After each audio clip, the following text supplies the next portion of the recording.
meron tayong effective communication at mabisang komunikasyon.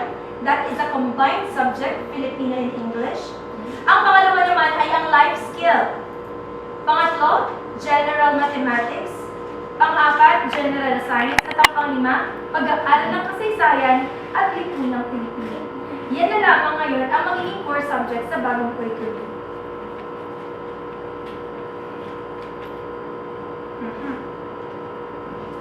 So, sino na lang nga ba ang magtuturo ng core subjects na ito?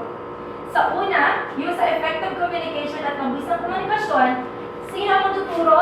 Ang English at Filipino teachers. Kanina ay nabanggit ko na ito ay kombinasyon. Pinag-isa ang subject na core subject, Filipino and English combined.